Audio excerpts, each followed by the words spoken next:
Power can ensure piece.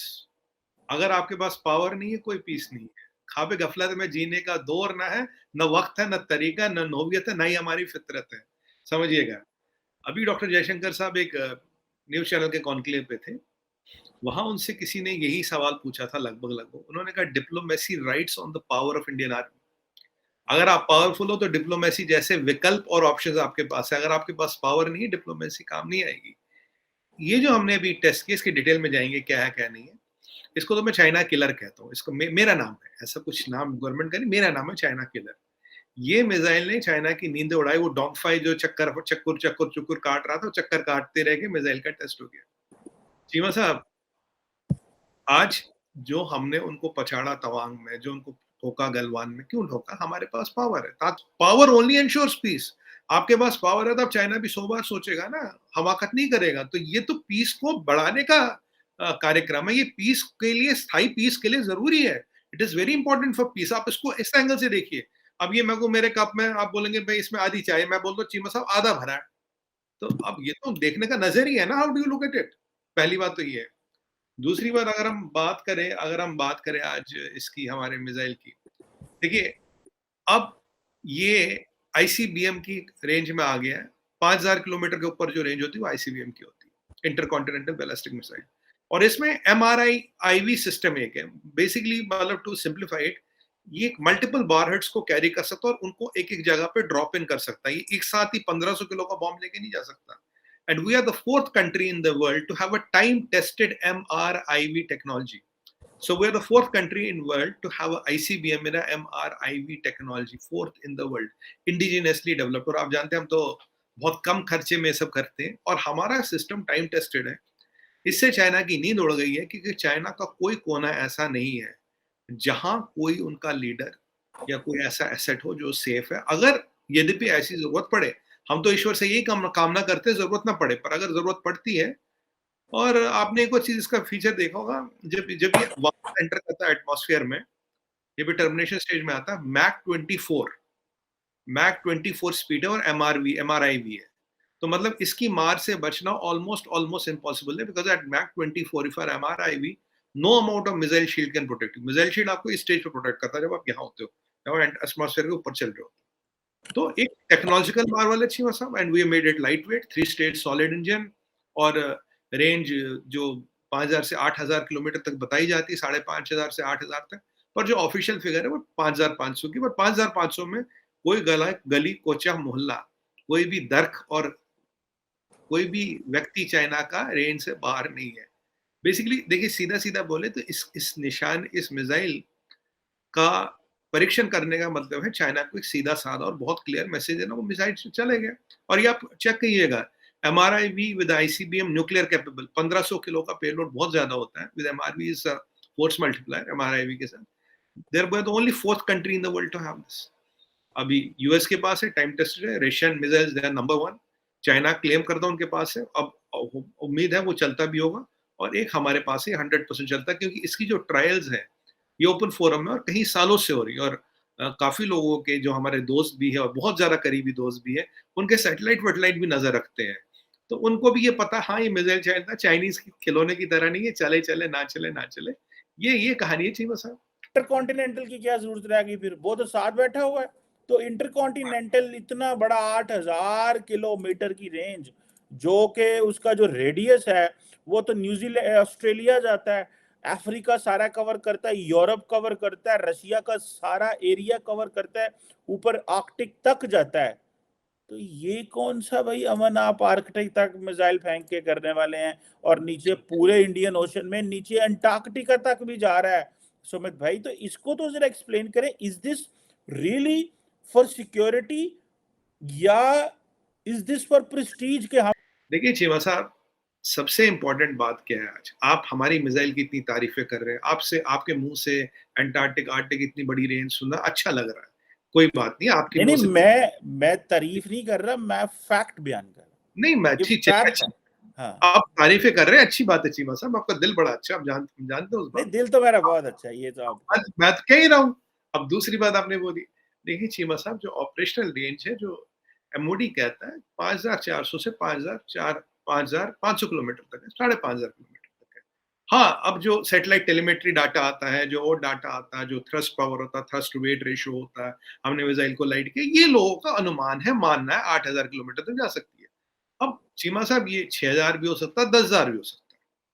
ये 10,000 भी हो सकता है। मैं ये नहीं कहता कि नहीं हो सकता, ये 10,000 भी हो सकता है। अब जो हमारा दोस्त है, तो उसको उससे क्या डर? दोस्त के लिए 500 या 5,000 हो, 10,000 हो या 10,000 हो, दोस्तों को तो डर ही नहीं है ना। देखिए, जो चाइना का कुछ ऊपर का एरिया जो मंगोलिया से लगता है और बिल्कुल नॉर्दर्न ऊपर का साइड ले लीजिए, उसमें चाइना को लगता था कि वहाँ इंडियन मिसाइल्स की रेंज नहीं है। वैसे भी when we are a nuclear triad जो अभी है, जो हमारे पास के-4 मिसाइल विद आईएनएस अरिहंत है, which is a nuclear powered submarine, उसमें जब हम के-4 मिसाइल लगाते हैं तो उसकी रेंज 2200 किलोमीटर हो जाती है। Now even from sea we can launch and that is nuclear capable also. K4 is nuclear capable, Kalam 4. और ये जो अग्नि 5 है, ये भी सबमरीन से लॉन्च हो सकती है। आपको जान के बड़ी खुश होगी, सबमरीन से ये भी लॉन्च हो सकती है। अब आप मुझे बताइए, nuclear powered submarine with K4 can hit China deep into the Chinese territory, and now from the land also we can hit China deep. और MRI जो है, ये बहुत इंपॉर्टेंट चीज है, क्योंकि इसमें मल्टीपल वॉरहेड्स लगते हैं। You can have warheads for X Y Z, मैं नाम नहीं लूंगा, A B C D destinations, और उनको रोकना किसी भी मिसाइल सिस्टम के लिए when it's in termination phase almost impossible होता है, क्योंकि मैक 24 की स्पीड है। मैक 24 पे किसी चीज को भी इंटरसेप्ट करना बहुत आसान नहीं होता।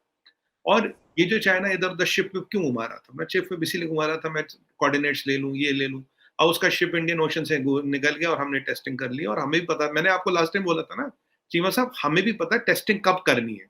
और हमने नाइट कैपेबिलिटी क्यों कराई? नाइट कैपेबिलिटी इसलिए कराई, मैं आपको बताऊँ। एक तो हमने इस देखिए, मिसाइल में दिन-रात का फ़र्क नहीं पड़ता है, आप भी जानते हैं, मैं भी पढ़ा हूँ। नाइट टेस्टिंग क्यों कराई? ये जो मिसाइल थी ना, म्यांमार में, ऑस्ट्रेलिया में, लाओस में, कंबोडिया में, ये वहाँ देखी गई, वहाँ की कुछ न्यूज़ एजेंसियों ने रिपोर्ट भी की। अब इसका मतलब क्या? दुनिया को बताते हुए, दिखाते हुए और जताते हुए हम ये टेस्टिंग कर रहे हैं।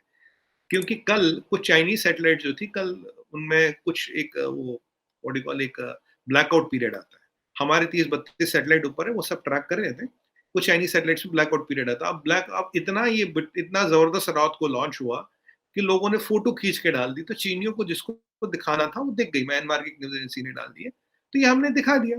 अब ये तो आपकी फितरत है ना, नौवियत, आपको क्या डर लगता है? अब बताओ, अब देखिए, हम अपनी सुरक्षा के लिए जो भी करना होगा, जैसा भी करना होगा, वो हम करते रहेंगे। और सीमा साहब, this is not the last. Vaccine लगाए, उतने नहीं लगाए, और चाइना की पोल पट्टी खुल गई। कल आपने देखा चाइना क्या कह रहा है?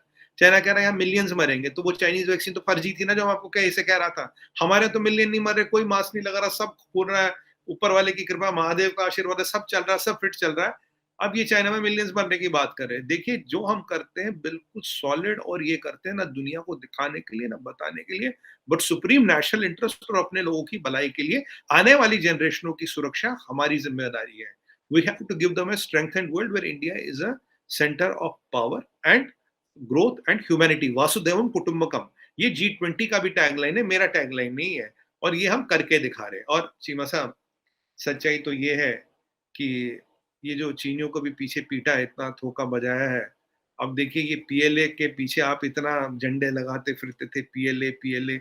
मुझे बताओ यार, आपकी आर्मी है पाकिस्तान की, लड़ती तो है। ये तो वहीं निकले, ये तो बस हवाबाजी निकले। आप बताओ, क्या क्या किस आर्मी की इतनी दुर्गत हुई पीट पीट के? अब ये वीडियो दुनिया भर में जा रहे, कह रहे वो वीडियो हटा दो, वीडियो हटा दो, वीडियो हटा दो। भाई वो तो निकल गया। कहते ना, अब के चेते क्या भाई, जब चिड़िया चुग गई खेत। चीनियों ने कुट रही थी, चीनी तो पिट रहे थे ना। ये तो हल, ये तो वीडियो तो वो तो नकली नहीं है ना। वीडियो की डेट में मानता हूँ आगे पीछे की होगी, पर चीनियों को पीटने वाली वीडियो आज तक नहीं है। और चीमा साहब, मेरे तो खबर ये भी आई है सोर्सों से, 12-13 चीनी मरे हैं। लास्ट टाइम तो उन्हें बहुत टाइम लगा था 111 मारने में।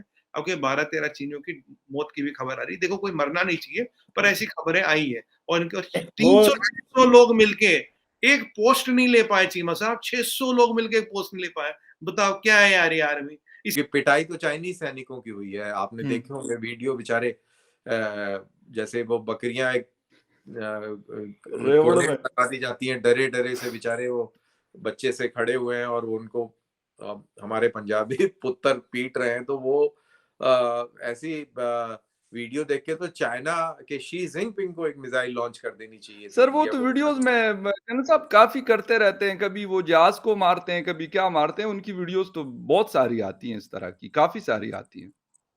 हाँ, तो उनकी वीडियो तो वो तो आपको पता ही है कम्युनिस्ट कंट्री है, वहाँ की वीडियो तो आप प्रोपेगेंडा वीडियो है, बट ये तो बड़ी नॉर्मल स्टैंडर्ड वीडियो है। इसमें तो कोई ऐसा तो है नहीं कि ये लोग इकट्ठे करके और ड्रामा चल रहा है, वो तो ड्रामा दिख ही नहीं रहा है। बिल्कुल, क्योंकि पाकिस्तान हम अक्सर कहते हैं कि पाकिस्तान की जो शेप है, जो मैप बनता है तो हम उसको कहते हैं कि बकरे की काल जिस तरह होती है तो तकरीबन उसी तरह है, लंबाई में है। चौड़ाई इतनी ज़्यादा नहीं है, लंबाई में है। ये बात तो चले सही हो गई। लेकिन कहते साहब एक तो क्लैशेस अभी 2 दिन पहले चाइना या 3 दिन पहले चाइना इंडिया के क्लैशेस हुए एलएसी के ऊपर, और उसके बाद ये टेस्ट करना, ये खैर ये 2 दिन में तो नहीं हुआ होगा पहले से, क्योंकि बहुत ज़्यादा वक़्त चाहिए, बहुत ज़्यादा मेहनत चाहिए। लेकिन क्या ये बताना था कि यार हम आपको रिस्पॉन्ड करने के लिए बिल्कुल रेडी हैं, हम आपकी किसी भी सिटी को या किसी भी एरिया को टारगेट कर सकते हैं? नहीं, ये कोइंसिडेंटल था कि बीच में क्लैश हो गई, और अगर ओके। वहां पे क्लैश में पत्थर और लात घूंसे चले तो उसका जवाब आप एक करोड़ों करोड़ों रुपए की मिसाइल को टेस्ट फायर करके नहीं देते हैं। जी, जी। तो ये तो बहुत पहले से प्लान था, और एक नोटिफिकेशन जारी हुँ। किया गया था जिसको नोटेम बोलते हैं, नोटिफिकेशन टू एयरमैन। में और हमारे बिलावल साहब भी अमेरिका में हैं। बिलावल ने बात की कश्मीर के हवाले से और जो मुस्लिम्स के हवाले से इन इंडिया। तो फिर उसके ऊपर मतलब जो रिएक्शन देखा गया, और एक दूसरे को मैं कहूँगा शायद पहले इस तरह का कभी मैंने कम से कम नहीं सुना। हो सकता है आपके नॉलेज में हो तो आप बेशक हमारे साथ शेयर कर सकते हैं कि इस लेवल पे नहीं गए। अब आज भी मैं स्पीच सुन रहा था बिलावल भुट्टो साहब का, 5.5 मिनट का था, और उसमें वो जो जिस तरीके से बोल रहे हैं, या जिस तरह डॉक्टर जयशंकर साहब है, मैं उसको मतलब 2 ढाई साल से मैं उनको देखता रहता हूँ। शायद इस एग्रेसिव मूड में मैंने नहीं देखा। वो बात करते भी है तो बड़े एक स्माइली फेस के साथ सख्त बात भी करते हैं, लेकिन यहाँ पे नहीं की।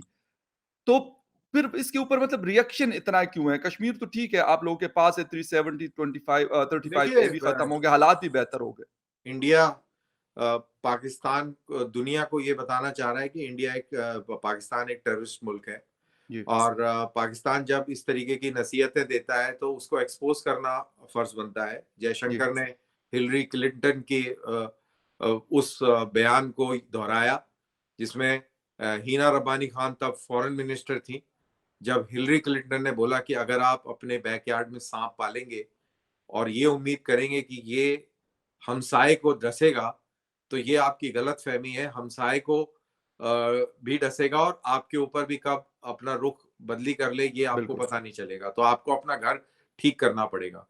तो बिलावल भुट्टो साहब जो यूनाइटेड नेशंस में और ये कहानी बोल रहे हैं, तो बोलते रहेंगे, उनको 10 बार भेजेंगे, वो बोलेंगे, उनकी मजबूरी है, क्योंकि पाकिस्तान का ये स्टैंड है और वो बोलते रहेंगे। लेकिन इंडिया का स्टैंड अभी अलग है, कश्मीर से बियॉन्ड है।